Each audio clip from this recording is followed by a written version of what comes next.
Namaste. Welcome to the session. Today is Tuesday. Positivity portion. Fumbling. All right. So, once again, Namaste. Welcome to the session. Today is Tuesday and today is positivity portion. I don't know why I am fumbling today. Today is positivity portion session 10, 10, 10. All right. So, welcome to the session, and I'm ready with the topic to conclude this week. And I really think I couldn't have thought of any better topic, and I'll share the topic with you in a while. So, since it's time for the session now, let us start with centering ourselves. Today, something is extremely wrong with me. I'm fumbling a lot. Anyways, bear with me. Okay. So, sit in Sukhasan, cross leg position. पीठ सीधी रखनी है, गर्दन सीधी, जमीन से समांतर, सामने एक point पर फोकस करना है. Hi Aarti, thank you for joining in. And धीरे से आंखें बंद करनी है.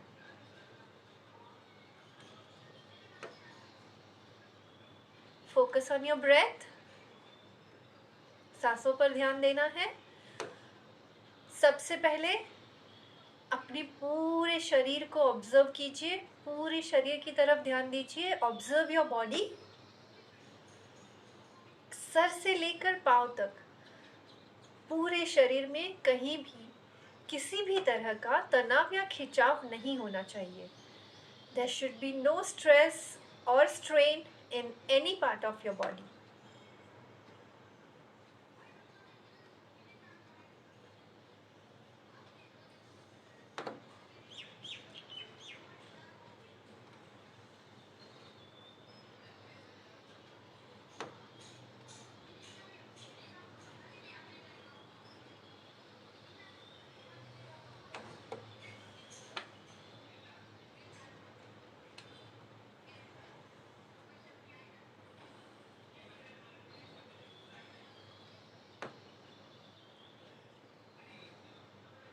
अब अपने माइंड को ऑब्जर्व कीजिए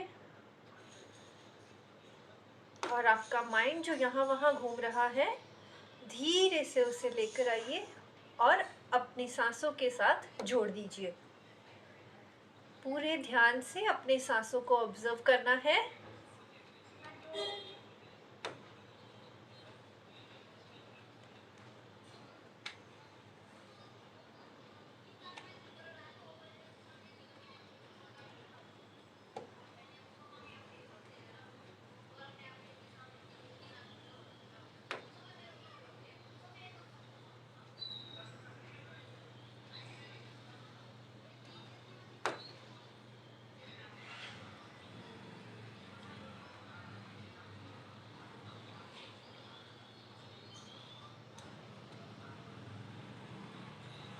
देखते रहिए आपकी सांसें कैसे चल रही है.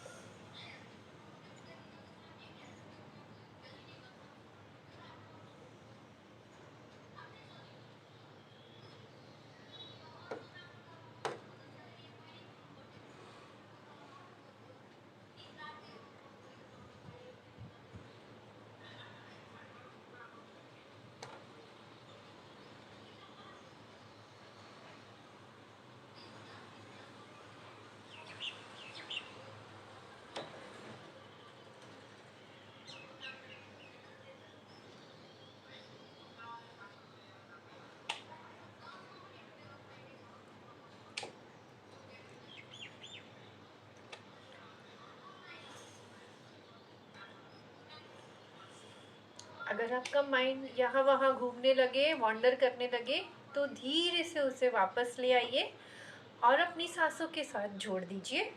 पूरा ध्यान सिर्फ और सिर्फ सांसों से जोड़कर रखने की कोशिश कीजिए.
धीरे से अपने सराउंडिंग्स के बारे में अवेयर हो जाइए, अपने खुद के बारे में सजग हो जाइए, जागृत हो जाइए, अवेयर हो जाइए और धीरे से अपनी आंखें खोल दीजिए। हाय Pragati, hello Kranti, hi Rita ben, hello Abhishek, hi Sudhir, thank you everyone for joining in. And now we are back, so I hope you all are feeling centred, थोड़ा मन शांत हो गया है, एक जगह पर फोकस्ड हो गया है। तो अब हमारी प्रैक्टिसेस शुरू करते हैं। Okay, so 3 rounds of neck exercises. सांस लेते हुए ऊपर, सांस छोड़ते हुए नीचे। इनहेलिंग अप, जितना पीछे जा सकते जाइए। Exhaling down, chin to the chest. सांस लेते हुए ऊपर,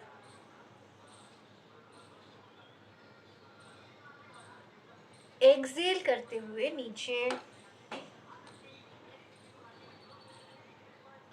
एंड रिलैक्स। जहां है वहीं पर इनहेल कीजिए, excelling right, inhaling back, excelling left, inhaling back. सांस छोड़ते हुए पीछे, सांस लेते हुए सामने, सांस छोड़ते हुए पीछे, सांस लेते हुए सामने, सांस छोड़ते हुए पीछे, सांस लेते हुए सामने, exhaling left, inhaling back and relax. ठीक है, अभी हम लोग हमारी शोल्डर एक्सरसाइज करेंगे। Hi Harshal, thank you for joining in. Fingers को इंटरलॉक कर दीजिए and stretch your fingers. Completely हाथों को स्ट्रेच करना है और इनहेल करते हुए ऊपर, और हाथों को जितना पीछे लेकर जा सकते हैं लेकर जाइए। एल्बोज को सीधा रखने की कोशिश करनी है। स्ट्रेच फील कीजिए पूरे हाथों में और हाथों के कनेक्टिंग मसल्स में, आपके अंडर आर्म्स में, साइड में, चेस्ट में, हर जगह पर स्ट्रेच आएगी। Excelling relax, inhaling up and stretch, जितना पीछे जा सकते जाइए।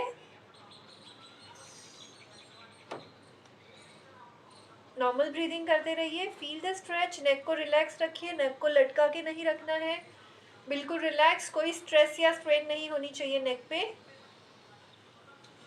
एक्सेलिंग बैक, हाथों को अपने पास ले आइए, palms outwards, stretch your hands. Inhale करते हुए हाथ ऊपर और उन्हें पीछे ले जाइए जितना ले जा सकते हैं।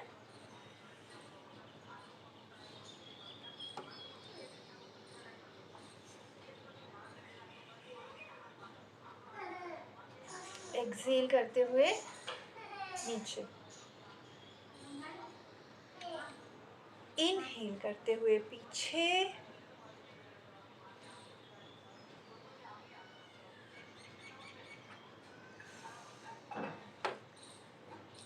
एक्सेल करते हुए नीचे एंड रिलैक्स। ऑलराइट, अब हमारी ब्रीदिंग मसल्स को सपोर्ट करने वाले मसल्स को एक्सरसाइज करेंगे। हाथ सामने, 3 rounds each. Inhaling up, stretch your hands as high as you can, जितने ऊपर हाथों को खींच सकते खींचिए। एक्सेल करते हुए नीचे, इनहेल करते हुए ऊपर, हाथों को ऊपर की तरफ स्ट्रेच करना है, पूरे बॉडी को कमर से लेकर ऊपर की तरफ स्ट्रेच करना है। एक्सेल करते हुए नीचे, Inhaling up, stretch your hands upward. पूरा आपका कमर, आपका एब्डोमेन, आपका बैक सब ऊपर की तरफ स्ट्रेच कीजिए. Exhaling down. Moving on to the next, हाथ सामने. इनहेल करते हुए एक्सपैंड करना है हाथों को जितना पीछे जा सकते हैं. Exhaling back. Inhaling, expand. Feel the expansion in your chest. Exhaling together. Inhaling, expand.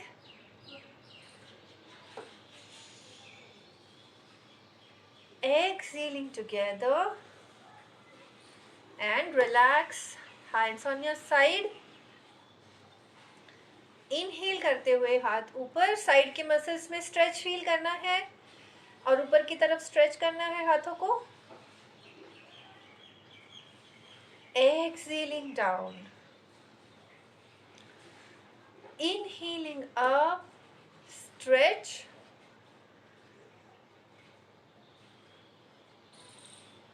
Exhaling down. Inhaling up, stretch.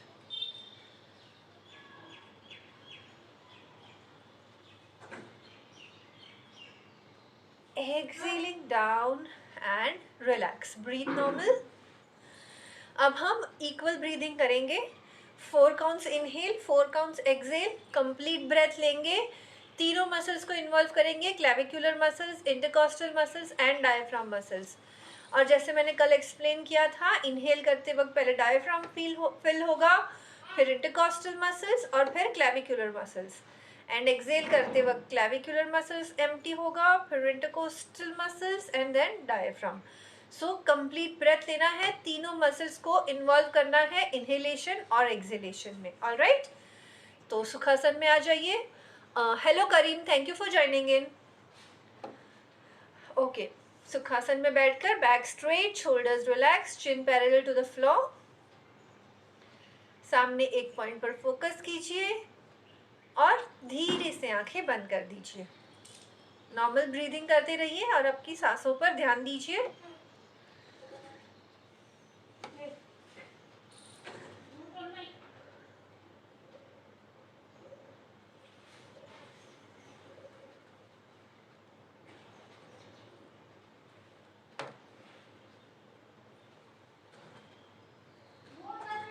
Let us start. Ready? Inhale 2, 3, 4.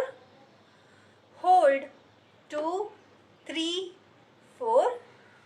Exhale 2, 3, 4. Inhale 2, 3, 4. Hold 2, 3, 4. Exhale 2, 3, 4. Inhale 2, 3, 4. Hold 2, 3, 4. Exhale 2, 3, 4.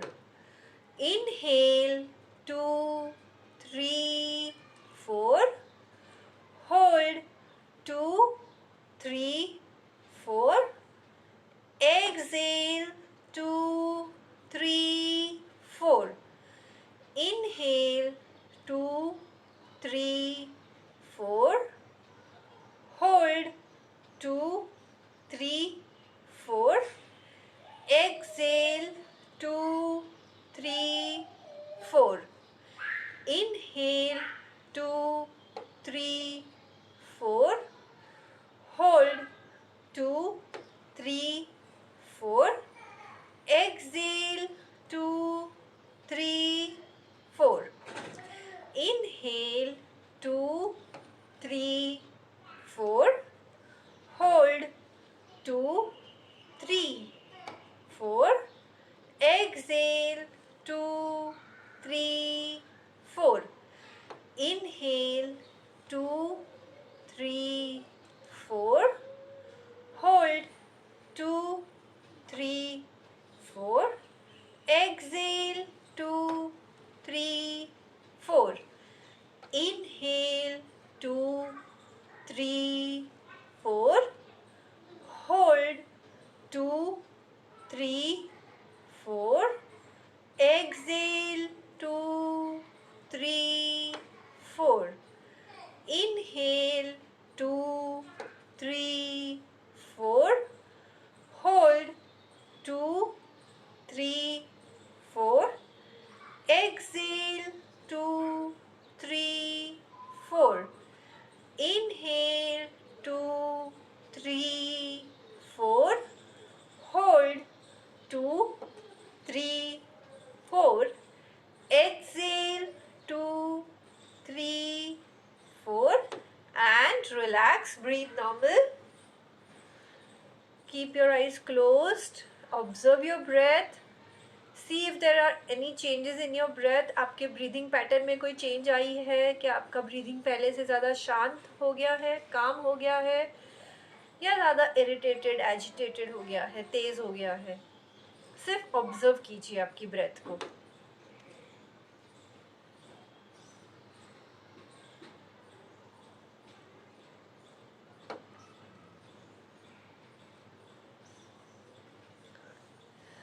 And when you are ready, धीरे से आंखें खोल दीजिए.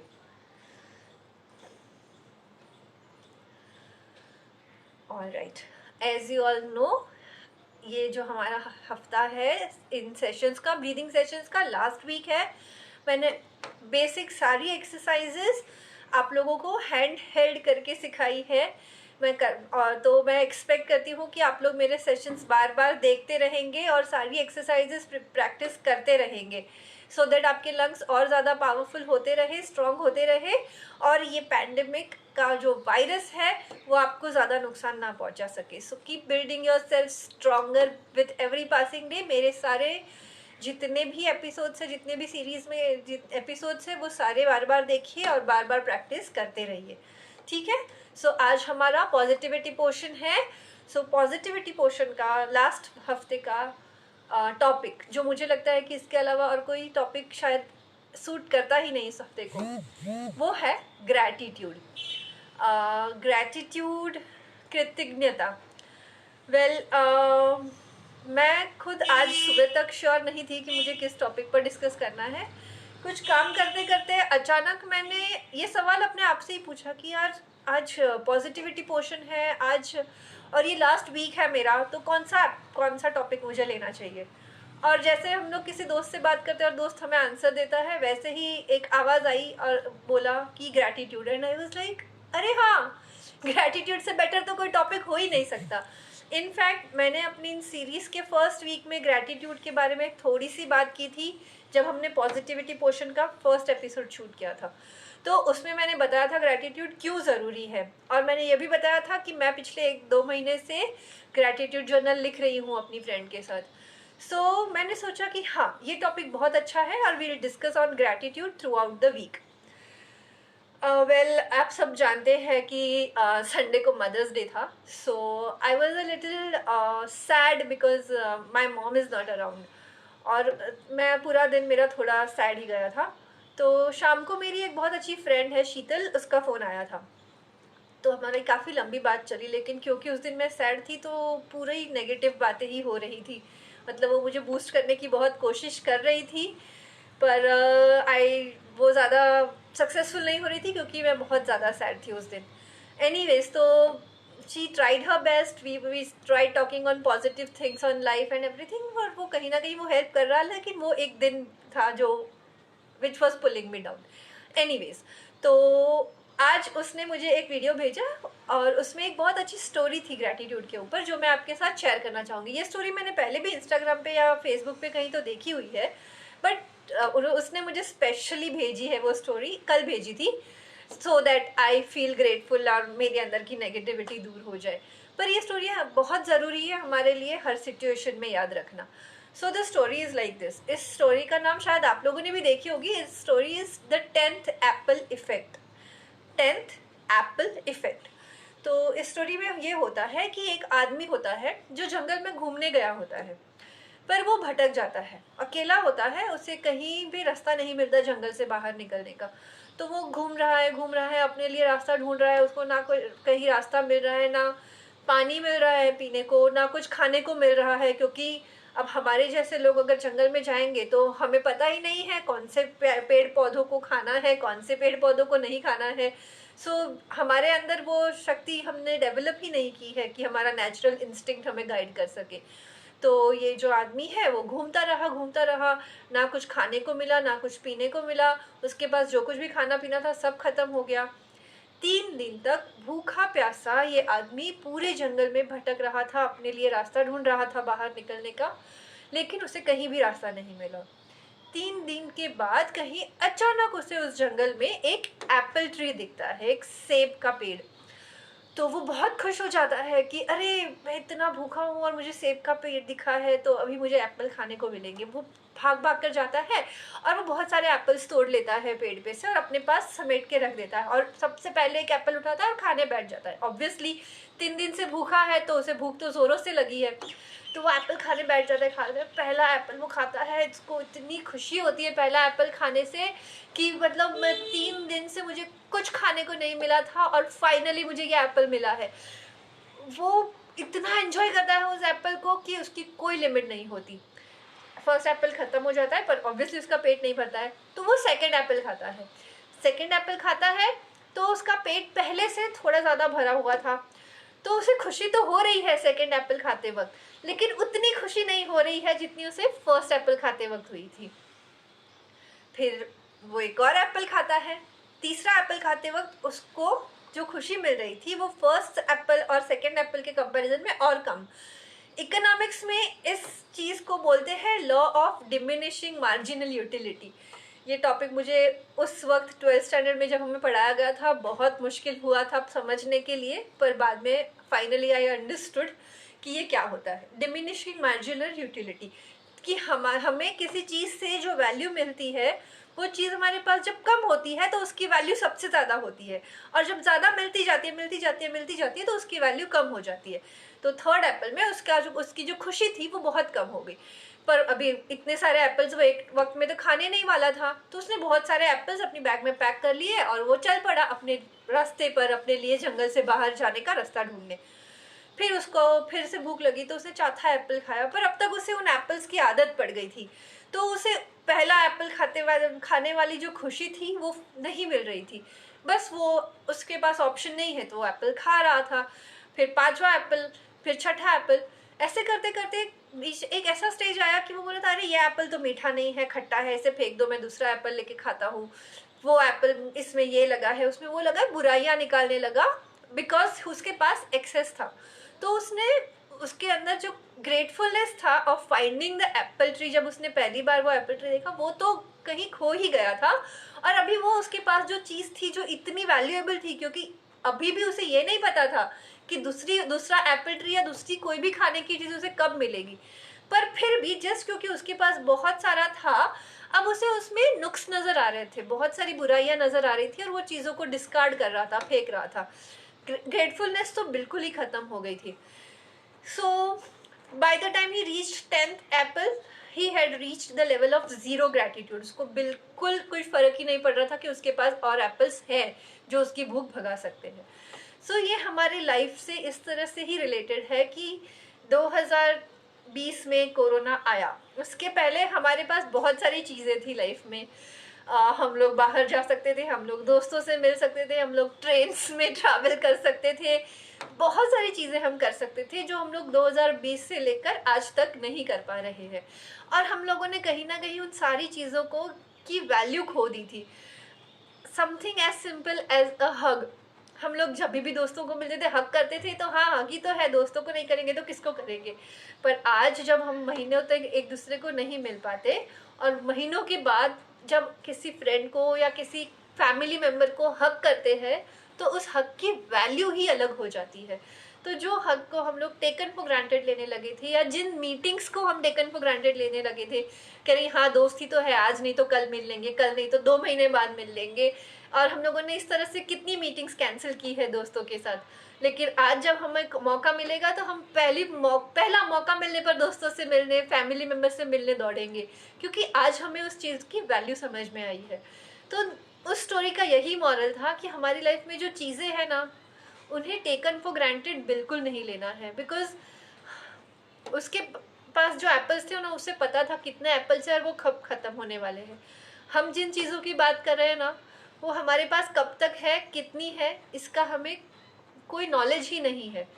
तो हम लोग उन apples की तरह इन चीज़ों को टेकन फॉर ग्रांटेड नहीं ले सकते। अब तक लिया, बट ये जो 2 साल है वो हमारे लिए बहुत बड़ा लर्निंग लेसन है कि हमें कौन सी चीज़ों को वैल्यू देना है, कौन सी चीज़ें हमारे पास छोटी छोटी अवेलेबल है जिसके लिए we should be grateful. Like we are grateful for oxygen. Imagine number of people are dying due to lack of oxygen. We need to be grateful for oxygen. We are grateful for food कि अरे आज सब्जियां मिल गई हैं, पता नहीं कल market में सब्जियां होंगी कि नहीं। छोटी छोटी चीज़ें जिनकी हमें कोई कदर नहीं थी। So this is all about gratitude, and this is the best phase to learn gratitude. एक और इंसिडेंट शेयर करना चाहूँगी। उस दिन हम लोग जब gratitude yes, welcome Abdul, go green, yes. So we were discussing कि आज ग्रैटिट्यूड में लिखने के लिए ज़्यादा पॉइंट्स नहीं है तो क्या करें। एंड सडनली मुझे ये मतलब ये आइडिया आया। आई एम श्योर मैंने कहीं तो सुना होगा, पढ़ा होगा, whatever, but I got this idea कि there are so many people who are losing their lives because of whatever is happening. अगर हमारी फैमिली मेम्बर्स, हम खुद आज हेल्दी है and by God's grace nobody very close to us is suffering, then we should definitely be grateful to God कि आप you are there to protect us.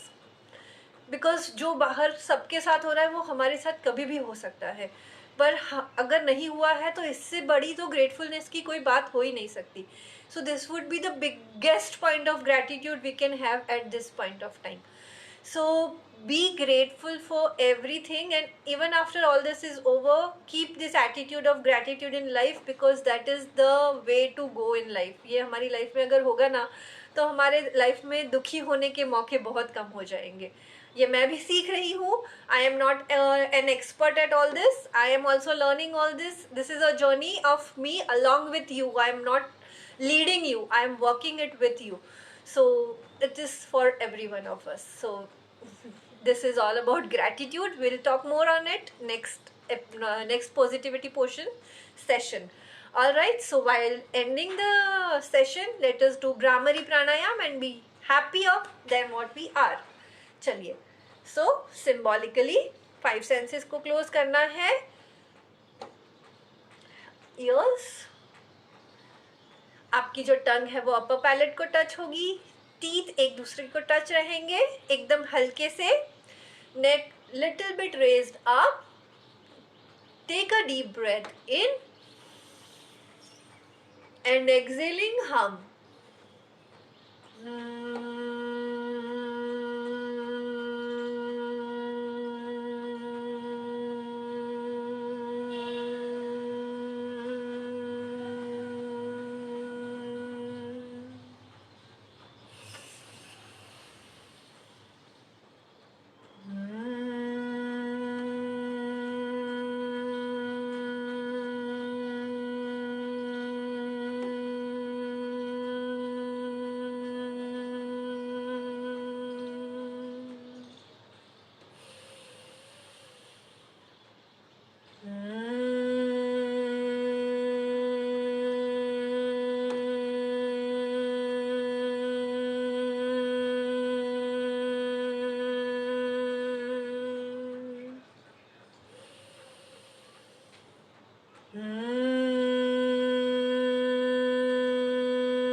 Relax, breathe normal.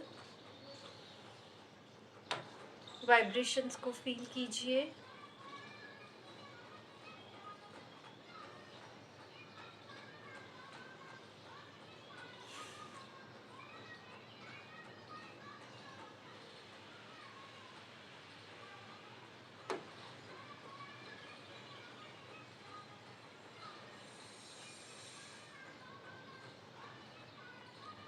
And when you feel comfortable, gently open your eyes.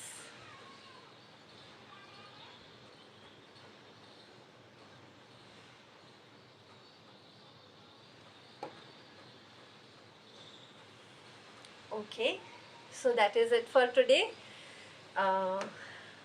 Keep cultivating the attitude of gratitude. अपने आसपास देखिए कौन कौन सी चीज़ों के लिए आप ग्रेटफुल हो सकते हैं, एंड जब भी फील करिए दिल से फील कीजिए कि थैंक गॉड मेरे पास ये है, and you will see your vibrations changing. आप ज़्यादा खुश रहने लगेंगे। That's all for today. Thank you very much. See you all tomorrow with Immuno Boosting Session 11. Bye bye.